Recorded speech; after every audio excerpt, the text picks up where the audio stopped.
कह दो मुश्किलों से थोड़ा और कठिन हो जाए, कह दो चुनौतियों से थोड़ा और कठिन हो जाए, कह दो मुश्किलों से थोड़ा और कठिन हो जाए, कह दो चुनौतियों से थोड़ा और कठिन हो जाए। अरे नापना चाहते हो हमारी हिम्मत तो कह दो आसमां से थोड़ा और ऊपर हो जाए, तो कह दो आसमां से थोड़ा और ऊपर हो जाए। हेलो दोस्तों, स्वागत है आप सभी का आपके अपने यूट्यूब चैनल स्टडी नंबर 1 पे। दोस्तों बहुत बहुत स्वागत है आप सभी का स्टडी नंबर 1 के यूट्यूब चैनल पर। तो जैसा कि हम लोग चल रहे हैं अपना प्राचीन हिस्ट्री का पोर्शन को कंप्लीट करेंगे और उससे जितने भी क्वेश्चन बनेंगे क्वेश्चन को देखने का प्रयास करेंगे। तो दोस्तों कैसे हो आप सभी, एक बार जरूर से जरूर कमेंट बॉक्स में बता दीजिएगा। और जिस तरह से आप लोग हमारा सपोर्ट कर रहे हैं, जिस तरह से हमको प्यार दे रहे हैं, आपका सराहनीय तहे दिल से स्वागत है।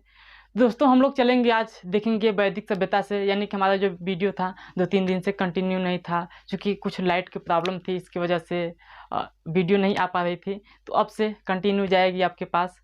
और इसके अलावा हमारा पॉलिटी का क्लास और वर्ल्ड हिस्ट्री का क्लास वो भी जाता है आपके चैनल पर। तो दोस्तों हम लोग देखेंगे आज वैदिक सभ्यता से कौन कौन से क्वेश्चन बनेंगे, कहाँ कहाँ से क्वेश्चन बनेंगे। और देखिए इसका जो वैदिक सभ्यता से है, वैदिक सभ्यता से हो सकता है 2 या 3 वीडियो बने, तो इसका थोड़ा सा लंबा हो जाएगा, इसलिए हम लोग 2-3 पार्ट में तोड़े हैं। आज का हमारा पहला पार्ट है जिसमें कि हम उसके बैकग्राउंड को देखने का प्रयास करेंगे, कहाँ कहाँ से कैसे कैसे उसका विस्तार हुआ, किस प्रकार से आर्यों का भारत में आगमन हुआ, किस तरह से वैदिक सभ्यता का आरंभ होता है, तो उसी को देखने का प्रयास करेंगे। तो दोस्तों यदि आप वीडियो को लाइक नहीं किए होंगे तो वो भी कर दीजिएगा, और जो नीचे रेड कलर का बटन दिख रहा है उसको आपको तो मालूम होगा क्या करना है, तो बस उसको काला कर दीजिएगा। और चलते हैं आज हम अपने क्लास की ओर, देखते हैं क्या क्या सीखने को मिलता है। तो दोस्तों हम लोग यदि बात करें सबसे पहले वैदिक सभ्यता की, तो वैदिक सभ्यता का कुछ इतिहासकारों का, कुछ वैज्ञानिकों का कहना है कि जो वैदिक काल का सभ्यता है वह सबसे पुराना था। यह मतलब कि जब सिंधु सभ्यता नहीं खोजा गया था उसके पहले बोला जाता था कि जो हमारा वैदिक सभ्यता है वह सबसे पुराना सभ्यता है। लेकिन जब सिंधु घाटी सभ्यता खोज लिया गया और प्रूव कर दिया गया कि नहीं, इससे पहले सिंधु घाटी सभ्यता थी, तो हमारा सिंधु घाटी सभ्यता का कार्यकाल मतलब कि उसका काल कब से कब तक रहता है, तो कुछ विद्वानों, कुछ इतिहासकारों का कहना होता है 2500 से 3200 से 1750, कुछ का 2500 से 1750 और कुछ का 2350 से 1750। तो इस प्रकार से कई इतिहासकारों का अलग अलग मत हैं, कई खगोलविदों का अलग अलग मत हैं। तो उसमें हम लोग देखने का प्रयास किए थे पिछली वीडियो में, तो वहाँ से हमको सब कुछ सीखने को मिल गया था। लेकिन हमारा जो गैप होता है, जो वैदिक सभ्यता होती है, वैदिक सभ्यता 25 जो हमारा सिंधु घाटी सभ्यता थी 2500 से लेकर के 1750 ईस्वी तक, बीसी तक, सॉरी ईसा पूर्व तक ना। फिर उसके बाद में 200 वर्षों का गैप होता है। फिर 1500 से 600 बीसी तक क्या होती है, हमारा वैदिक सभ्यता होती है। अब उस वैदिक सभ्यता को हम लोग देखने का प्रयास करेंगे कि जो कि 1500 से 650 बीसी तक देखने को मिलता है। अब उसी 600 बीसी से लेकर के 1500 बीसी के बीच का हम लोग दौर को पढ़ने का प्रयास करेंगे, उसी को हम लोग जानने का प्रयास करेंगे। तो सबसे पहले हम बता दें कि जो वैदिक सभ्यता है, वैदिक सभ्यता कहाँ से विकसित हुई, वैदिक सभ्यता कहाँ से आई। तो देखिए यहाँ पर हम लोग लिखे हैं कि सबसे पहले हम लोग लिखे हैं कि वैदिक सभ्यता। अब वैदिक सभ्यता क्या है, वैदिक सभ्यता वेद से बना है, जिसका अर्थ है ज्ञान। यानी कि वैदिक सभ्यता क्या है, वेद से बना है। जैसे कि 4 वेद हैं, ऋग्वेद, यजुर्वेद, सामवेद, अथर्ववेद, इस प्रकार से जो 4 वेद हैं, तो उन चारों वेदों का अर्थ क्या है, ज्ञान की प्राप्ति होना। अब देखिए क्या है आगे कि इसके निर्माता कौन है, तो इसके निर्माता हमने बता दिए कि आर्य हैं। इसके निर्माता कौन है, आर्य हैं। और ये जो आर्य है, आर्य शब्द क्या है, संस्कृत भाषा से लिया गया है, ये संस्कृत का शब्द है। अब संस्कृत शब्द में इसका अर्थ क्या होता है, आर्य का अर्थ क्या होता है, तो आर्य का अर्थ होता है श्रेष्ठ। लाइट तो कट गई, चलिए अच्छा मिलते हैं। तो चलिए फिर से मैं आ चुका हूँ और एक आदमी मार करके भी। तो चलिए दोस्तों आज फिर चालू करते हैं। देखिए क्या है, कहाँ तक हमने बताया था अभी तक कि जो आर्य थे निर्माता, आर्य का निर्माता वह संस्कृत भाषा से, यानी कि आर्य कौन सा शब्द है, संस्कृत भाषा का शब्द है। अब संस्कृत भाषा का शब्द है तो इसका अर्थ क्या है, श्रेष्ठ। श्रेष्ठ इसका अर्थ है, किसका, आर्य का अर्थ है। लेकिन श्रेष्ठ किस आधार पर, भाषा के आधार पर श्रेष्ठ माना जाता है। अब हम लोग चलते हैं आगे। आगे हमारा क्या है कि यदि हम मूल निवास की बात करें, मूल निवास इनका कहाँ से कहाँ तक, यानी कुछ लोगों का, कुछ इतिहासकारों का कहना है कि इनका जो मूल निवास है मध्य एशिया है। फिर कुछ लोगों का अलग अलग कहना है, तो उसी को देखने का प्रयास करेंगे। जैसे मैक्स मूलर की यदि हम बात करें, तो मैक्स मूलर की बात करें तो इनका कहना है कि जो आर्य हैं, आर्य मध्य एशिया से आए हैं। लेकिन यदि इन्हीं की बात को थोड़ा सा आगे विस्तृत करके डॉक्टर संपूर्णानंद जी क्या कहते हैं कि जो आर्य हैं, आर्य मध्य एशिया का जो हिस्सा है आल्प्स पर्वत वाला, आल्प्स पर्वत यानी कि यूरेशिया, एशिया और यूरेशिया का जो भाग है वहाँ से आए थे आर्य। लेकिन यदि हमारे सबसे इम्पोर्टेंट पूछे जाए कि बाल गंगाधर तिलक के अनुसार, तो बाल गंगाधर के तिलक के अनुसार आर्कटिक, जो कि पृथ्वी होता है, ग्लोब होता है, तो उसके ऊपरी भाग पर को आर्कटिक कहा जाता है, उत्तरी ध्रुव को आर्कटिक कहा जाता है। और यदि दयानंद सरस्वती की बात करें तो इनका कहना है कि तिब्बत से आर्य का आगमन होता है, तिब्बत से आर्य का आगमन होता है। लेकिन यदि बात करें हम अब वैदिक काल की बात करें, तो वैदिक काल सबसे पहले इसका टाइम पीरियड 1500 BC से लेकर के 600 BC तक होता है। अब वैदिक काल का मतलब क्या हुआ? वैदिक काल का अर्थ हुआ कि वैदिक सभ्यता वेद से बना है, जिसका अर्थ क्या है? ज्ञान है।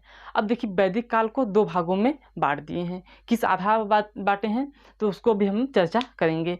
देखिए क्या है वैदिक काल, यहाँ पर हम लोग लिखे हैं क्या कि वैदिक काल, वैदिक कालीन सभ्यता जो कि 1500 BC से लेकर के 600 BC तक है। अब इसमें हम देखेंगे, एक तो इसका यदि हम डिवाइडेशन करें तो इसको हम जानेंगे पूर्व वैदिक सभ्यता, और पूर्व वैदिक सभ्यता को क्या कहेंगे? ऋग्वैदिक सभ्यता। अभी आगे बताते हैं क्यों। और दूसरा क्या है? उत्तर वैदिक सभ्यता, जिसका कि 1000 BC से लेकर के 600 BC तक इसका टाइम पीरियड है, और इसका टाइम पीरियड 1500 BC से लेकर के 1000 BC तक है। अब देखिए आपको मालूम होगा कि वेद कितने प्रकार के होते हैं? 4 प्रकार के। अब 4 प्रकार से हम वेद देखेंगे और उसको हम लोग यहाँ पर चर्चा करेंगे। देखिए 4 प्रकार के जब वेद होते हैं, तो यदि हम बात करें पूर्व वैदिक काल की, पूर्व वैदिक काल की यदि हम बात करें तो पूर्व वैदिक काल में ही एक ही वेद का निर्माण हुआ था, और उस वेद का क्या नाम है? ऋग्वेद। अब इसी ऋग्वेद की वजह से इसका एक और नाम हो गया ऋग्वैदिक काल। आपको मालूम हो चुका होगा कि ऋग्वैदिक काल क्यों नाम दिया गया। अब दूसरा क्या है? उत्तर वैदिक काल। अब उत्तर वैदिक काल में क्या हुए? सामवेद, यजुर्वेद, अथर्ववेद, ये तीनों प्रकार के वेद का निर्माण किसमें हुआ था? तो सामवेद में होता है, सॉरी उत्तर वैदिक काल में होता है। लेकिन ये बात करें ऋग्वैदिक काल की, तो ऋग्वैदिक काल का पूर्व वैदिक काल में होता है। अब चलते हैं जानकारी थोड़ा सा स्रोत से कि किस स्रोत से मालूम चलता है कि ये जो हमारी साहित्यिक मतलब कि जो वैदिक काल का सभ्यता है इसका किस जानकारी की वजह से होता है। तो जानकारी हम चलते हैं जानकारी के स्रोत। अब जानकारी के स्रोत में हम लोग देखेंगे साहित्यिक एवं पुरातात्विक साक्ष्य दोनों। अब साहित्यिक साक्ष्य क्या है, पुरातात्विक साक्ष्य क्या है? तो हमने बताया था आपको कि साहित्यिक साक्ष्य वह होता है जो लिखा गया हो, यानी कि किसी जगह से हम उत्खनन में हमको मिले, कोई लिखा हुआ अभिलेख मिले, उससे हम जो भी समझेंगे उससे क्या कहेंगे? पुरातात्विक साक्ष्य कहेंगे। अब पुरातात्विक साक्ष्य 2 प्रकार के हो सकता है, जिसमें कि पुरातात्विक साक्ष्य मिला हो उसको न पढ़ा गया हो, और जो पुरातात्विक साक्ष्य मिला है उसे पढ़ा गया हो, वो तो अभी पिछली कक्षा में बात किए हैं। अब देखिए पुरातात्विक साक्ष्य हो गया, अब एक क्या है? एक तो हो गया आपका साहित्यिक साक्ष्य हो गया, एक पुरातात्विक साक्ष्य। अब साहित्यिक साक्ष्य की वजह से तो हमने लिखा हुआ पढ़ चुका। अब पुरातात्विक साक्ष्य क्या हो गया कि कहीं से उत्खनन में हमको मिले, कहीं से हमको मतलब कि जैसे कि कहीं खुदाई के दौरान हमको मिले, तो उसको क्या कहेंगे हम लोग? पुरातात्विक साक्ष्य। अब हम लोग चलते हैं पुरातात्विक साक्ष्य की ओर से। पुरातात्विक साक्ष्य क्या है? सबसे नंबर 1 भोगाज कोई अभिलेख, ये आपको मालूम होगा भोगाज कोई अभिलेख। अब इस अभिलेख में क्या है कि 1400 BC से इस अभिलेख से इंद्र हो गए, वरुण हो गए, मित्र हो गए और नासत्य का उल्लेख मिलता है। अब जब वो बोगाज कोई अभिलेख मिला है, उस अभिलेख से क्या हमको पता चला है कि उस अभिलेख से ये अभिलेख कितने वर्ष पुराना है? तो 1400 BC की बात है। अब 1400 BC में इस अभिलेख से इंद्र, वरुण, मित्र और नासत्य का उल्लेख मिला गया है, नासत्य का उल्लेख मिला गया है। अब हम लोग चलते हैं थोड़ा सा आगे कि जो दूसरा क्या है कि पूर्व वैदिक काल में, यानी कि जो हमारी पूर्व वैदिक काल है उसमें मिट्टी के बर्तन, जिसे मृदभांड कहा जाता है, मिट्टी के बर्तन, वो मृदभांड देखने को मिलता है कब? गौरिक मृदभांड कब? उत्तर पूर्व वैदिक काल में। और यदि बात करें हम उत्तर वैदिक काल की, तो उत्तर वैदिक काल में चित्रित धूसर मृदभांड का पता चला है, चित्रित भूषण मृदभांड का पता चला है। अब लेकिन हम आगे चलें कि साहित्यिक स्रोत। अब साहित्यिक स्रोत में क्या है, यानी कि जिसका जो ऐसा स्रोत जो लिखा गया हो, लिखने के अनुसार हमको मिला है, तो उसको हम लोग चलेंगे वेदों से देखने का प्रयास करेंगे। अब क्या है, सबसे पहले हम देखेंगे तो सबसे पहले हमारा क्या है, ऋग्वेद। आपको मालूम होगा ऋग्वेद, वेद 4 प्रकार के, ये तो मालूम ही होगा। तो सबसे पहला जो सबसे पुराना वेद है वो क्या है, आपका ऋग्वेद है। अब ऋग्वेद में हम लोग देखेंगे कि क्या क्या उसमें है, फिर यजुर्वेद, सामवेद, अथर्ववेद, इस प्रकार से सभी को देखेंगे। अब देखिए ऋग्वेद है ना, अब ऋग्वेद में क्या है, सबसे प्राचीन वेद है, सबसे प्राचीन वेद है। यानी कि सबसे कह सकते हैं कि जो साहित्यिक स्रोत है हमारा, साहित्यिक स्रोत क्या है, वेदों के आधार पर बताया गया है, वेदों के आधार पर ही बताया गया है हमारा साहित्यिक स्रोत। सबसे पहले आता है ऋग्वेद। ऋग्वेद क्या है, सबसे पुराना वेद है। अब इसमें क्या देखेंगे कि इसके संकलनकर्ता, यानी कि जो ऋग्वेद है उसके संकलनकर्ता लिखे होंगे, तो उस संकलनकर्ता का क्या नाम है, कृष्णद्वैपायन और वेद व्यास। कृष्णद्वैपायन और वेद व्यास, ये दोनों लोग हैं। अब देखिए थोड़ा सा आगे चलते हैं, इसमें क्या है, इसमें 10 मंडल है, 1028 सूक्त हैं। अब 10 मंडल से क्या तात्पर्य है, जैसे कि आप लोग कोई बुक पढ़ते होंगे ना, तो बुक में क्या है कि अध्याय होता है, जैसे कि पाठ 1, पाठ 2, अध्याय 1, अध्याय 2, इस प्रकार से रहता है। तो ये जो ऋग्वेद है, ऋग्वेद में भी 10 अध्याय हैं, 10 पाठ हैं। अब वो 10 पाठों को मिला करके 1028 सूक्त हैं, 1028 सूक्त हैं। तो उसी 10 पाठ को क्या कहेंगे, यहाँ पर मंडल हम कहेंगे। यानी कि 10 मंडल हैं और 1000 सूक्त या 1000 मंत्र भी कह सकते हैं, मंत्र भी कह सकते हैं। 1028 सूक्त हैं। अब देखिए क्या है, प्रथम और एवं 10वां, यानी कि जैसे कि प्रथम और 10वां क्या है, सबसे नवीन पाठ है, सबसे नवीन लेसन है। अब बात करते हैं दूसरे से लेकर के 9वां तक, तो क्या है, पुराने पाठ के अनुसार आते हैं, और पहला और 10वां क्या है, नवीन पाठ्यक्रम के अनुसार आते हैं। अब देखिए नवीन पाठ्यक्रम के अनुसार प्रथम एवं 10वां सबसे नया है। अब देखिए 10वां, पूरे 10 मंडल को तो हम लोग एक नज़र में देखेंगे नहीं, हम लोग क्या जो इम्पोर्टेंट मंडल है उसी को देखने का प्रयास करेंगे। तो जो हमारी सबसे इम्पोर्टेंट आती है तृतीय मंडल, तृतीय मंडल। अब तृतीय मंडल में क्या है, गायत्री मंत्र है। तृतीय मंडल में क्या है, गायत्री मंत्र का उल्लेख है। अब गायत्री मंत्र का लेखक कौन है, या फिर कह सकते हैं कि उनका संकलनकर्ता कौन है, तो यहाँ पर देख सकते हैं विश्वामित्र, विश्वामित्र द्वारा गायत्री मंत्र का निर्माण किया गया है। लेकिन यदि हम बात करें 7वां मंडल, 7वां मंडल में क्या है, सॉरी दूसरा है ना, 7वां मंडल में क्या है, तो 7वां मंडल में 10 राज युद्ध का वर्णन मिलता है। अब 10 राज युद्ध का मतलब क्या है कि एक आप देखते होंगे जो रावी नदी, जिसे परसुड़ी नदी कहा जाता है ना, जो हमारे कह सकते हैं कि पूर्व पंजाब साइड में, पाकिस्तान, वर्तमान पाकिस्तान में जो पड़ता है, तो वहीं पर रावी नदी के तट पर 10 राज्य युद्ध हुआ था। अब इसमें कौन कौन से भाग शामिल हुए थे, तो एक सुदामा और दूसरे 10 लोग, यानी कि सुदामा और 10 लोगों के बीच में 10 राज युद्ध का वर्णन देखने को मिलता है। तो 10 राज युद्ध यहाँ से हो जाता है। अब 9वां मंडल में क्या है, तो 9वां मंडल में क्या है, सोम देवता, सोम देवता जिसे वनस्पति का देवता कहा जाता है। क्या कहा जाता है, वनस्पति का देवता, वनस्पति का देवता। अब वनस्पति का देवता किसे कहा जाता है, सोम देवता को, जिसका वर्णन 9वें मंडल में किया गया है। 9वें मंडल में बात करें हम लोग, तो 9वें मंडल में सोम देवता यानी वनस्पति के देवता का वर्णन किया गया है। अब यदि हम बात करें 10वां मंडल, अब 10वां मंडल में सबसे इम्पोर्टेंट आती है कि वर्ण व्यवस्था का क्रम, किस प्रकार से लोग रहते हैं, कौन कौन से वहाँ पर कुछ कह सकते हैं अंधविश्वास भी था। जैसे कि 10वां मंडल में क्या है, 10वां मंडल में वर्ण व्यवस्था का क्रम है। अब 10वां मंडल में वर्ण व्यवस्था का क्रम से क्या तात्पर्य है कि जैसे कि ब्राह्मण, क्षत्रिय, वैश्य, शूद्र, इस प्रकार से जो कुछ है, इनका जो क्रम है 10वें मंडल में देखने को मिलता है। और इसी मंडल में आपको देखने को मिलेगा कि जो ब्राह्मण हैं वो ब्रह्मा जी के शरीर से, और ब्राह्मण, क्षुद्र, वैश्य, जो कुछ चारों प्रकार की जाति हैं, ये ब्रह्मा जी के शरीर से ही उत्पन्न हुए हैं। जिसमें कहा जाता है कि ब्रह्मा जी के मुख से ब्राह्मण उत्पन्न हुआ है, और ब्रह्मा जी के भुजाओं से क्या कह सकते हैं, क्षत्रिय पैदा उत्पन्न हुआ है, जन्म लिया है।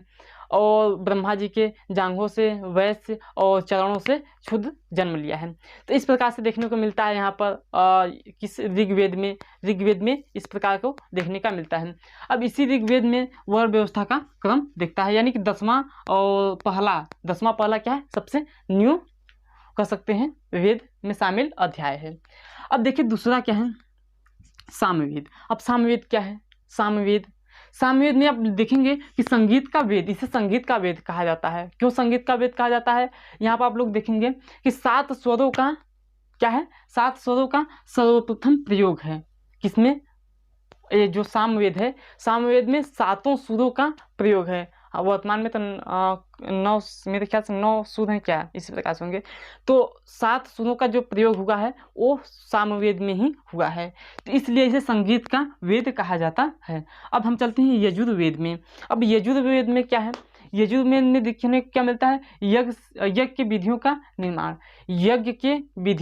निर्माण। अब इसमें हम लोग देखेंगे गद्य पद्य का वेद, इसे क्या कहा जाएगा, गद्य और पद्य का वेद देखा जाएगा। और इसमें यज्ञ के विधियों का निर्माण। अब यज्ञ के विधियों का निर्माण क्या होता है कि इसमें जो अग्नि देवता होते हैं, तो अग्नि क्या है, मनुष्य और देवताओं के बीच का जो मध्यस्थ पार्ट होता है उसी को अग्नि को माना जाता है। जैसे कभी कभी हम लोग क्या कह सकते हैं, अग्नि पूजा करते हैं नहीं, या फिर कोई भी पूजा करते हैं तो जो बना होता है उसमें स्वाहा स्वाहा करते हैं ना, तो जो कुछ भी है उसको, यानी कि हम यहाँ से अग्नि को देंगे स्वाहा करके और ये अग्नि देवताओं के पास में पहुँचा देगा। इसी प्रकार से माना जाता है किसमें, यजुर्वेद में। अब यजुर्वेद में के बाद में हम लोग आते हैं अथर्ववेद। अब अथर्ववेद क्या है, आप लोग जानते होंगे, जादू टोना यानी कि कुछ मिला करके अंधविश्वासी का वेद कौन सा है, अथर्ववेद है। अब अथर्ववेद में जादू हो गया, टोना हो गया, वशीकरण हो गया। वशीकरण से तात्पर्य है कि किसी को अपने बस में करना, वशीकरण हो गया। अब वशीकरण के बाद में आदि का वेद है, यानी कि जादू टोना वशीकरण इत्यादि जो कि कुछ भी मंत्र जाप होते हैं, इसका वेद है कौन सा, अथर्ववेद है। अब इस वेद को ब्रह्मवेद कहा जाता है। ब्रह्मवेद का मतलब क्या होता है, श्रेष्ठ वेद, यानी कि अथर्ववेद को क्या कहा जाता है, ब्रह्मवेद। और ब्रह्मवेद का तात्पर्य क्या है, श्रेष्ठ वेद कहा जाता है। अब देखिए सबसे बाद का वेद कौन सा है, तो अथर्ववेद ही है। सबसे पहले का वेद कौन सा है, ऋग्वेद है। सबसे बाद का वेद कौन है, अथर्ववेद है। और सामवेद का है, सामवेद है संगीतों का वेद है। और यजुर्वेद क्या है, यज्ञ की विधियों का वर्णन इसमें किया गया है, और इसमें गद्य और पद्य दोनों का देखने को मिलता है। अब देखिए चलते हैं सबसे बाद का वेद। अब थोड़ा सा आगे हम लोग पॉइंट को डिस्कस करते हैं। देखिए क्या है, जो वैदिक कालीन सभ्यता है, वैदिक कालीन सभ्यता में जो राजा का निर्माण यदि हम देखते हैं, तो चलिए किसी का फोन आ गया था, तो हम क्या कह रहे थे कि जो छोटे छोटे राजा वैदिक सभ्यता में देखने को मिलते हैं कि छोटे छोटे राजा अपने कबीले के अनुसार क्या कहते हैं, वहाँ का राजा बनते थे। अब उस कबीले के अनुसार अपना राजा बनते थे, तब उस राजा यानी कि छोटे छोटे राज्य में राजा बनते थे। तो अब सभी राजाओं का नाम रखना तो उचित नहीं होगा, सभी राजाओं का नाम याद कैसे किस प्रकार से रखेंगे। तो इस प्रकार से हम लोग देखते हैं कि कुछ विधियों का निर्माण किया गया था। जैसे कि उत्तर के राजा हैं तो उनको कुछ अलग नाम से, पूर्व के राजा हैं तो कुछ अलग नाम से, दक्षिण के राजा हैं तो कुछ अलग नाम से, इस प्रकार से नामों का वर्णन देखने को मिलता है। तो उसी को हम लोग यहाँ पर देखेंगे। जैसे कि हमारा क्या है, दिशा के अनुसार राजाओं का नाम रखा जाता था, किस दिशा में कौन से राजा होंगे। यानी कि कोई राजा की यदि बात आ गया, सौराष्ट्र का राजा, तब सौराष्ट्र का राजा हमको डायरेक्टली माइंड में क्लिक कर जाएगा कि पश्चिम के राजा होंगे। तो इसी प्रकार से देखिए जो बीच में होते हैं, बीच में क्या कहे जाएंगे, राजा कहे जाएंगे। बीच में यदि जो भी है वहाँ के राजा को क्या कहा जाएगा, राजा कहा जाएगा। यदि बात करें हम पूर्व की, तो पूर्व में के राजा को क्या कहा जाएगा, सम्राट कहा जाएगा। कहते हैं ना, पूर्व के राजा को सम्राट कहा जाएगा। अब यदि हम दक्षिण की बात करें तो दक्षिण के राजा को राजा भोज के नाम से जाना जाएगा, और उत्तर के राजा को विराट के नाम से जाना जाएगा। और यदि हम बात करें पश्चिम के राजा को, तो पश्चिम के राजा को सौराष्ट्र के नाम से जाना जाएगा। तो इस प्रकार के विधियों का निर्माण किया गया था। कब, तो वैदिक कालीन सभ्यता में, राजाओं के नाम के ऊपर लेकर के। तो इस प्रकार से आप लोग को याद हो गया होगा। अब एक बार फिर से रिकॉल करते हैं कि वैदिक सभ्यता क्या है। वैदिक सभ्यता वेद से बना है, जिसका अर्थ है क्या, ज्ञान। अब निर्माता आर्य से आए हैं। आर्य संस्कृत शब्द है, संस्कृत शब्द में इसका अर्थ क्या होता है, श्रेष्ठ होता है। और श्रेष्ठ किस आधार पर, तो भाषा के आधार पर होता है। अब मूल निवास क्या है, मैक्स मूलर के अनुसार मध्य एशिया में, डॉक्टर संपूर्णानंद के अनुसार आल्प्स पर्वत यानी कि यूध एशिया का जो भाग है वहाँ से, बाल गंगाधर तिलक आर्कटिक से, और दयानंद सरस्वती के अनुसार तिब्बत से आए हैं। अब वैदिक कालीन सभ्यता को 2 भागों में बांटा गया है। अब इसके नीचे तो हम लोग सब कुछ बता ही दिए हैं। तो दोस्तों यही था हमारा आज का वीडियो। कैसा लगा आपको वीडियो? यदि वीडियो अच्छा लगा होगा तो एक बार लाइक कर दीजिएगा और चैनल को सब्सक्राइब करके बेल आइकन को प्रेस कर दीजिएगा। तो चलिए मिलते हैं नेक्स्ट वीडियो में कुछ नया करने के लिए, कुछ नया सीखने के लिए। तब तक के लिए thank you, all the best, bye bye.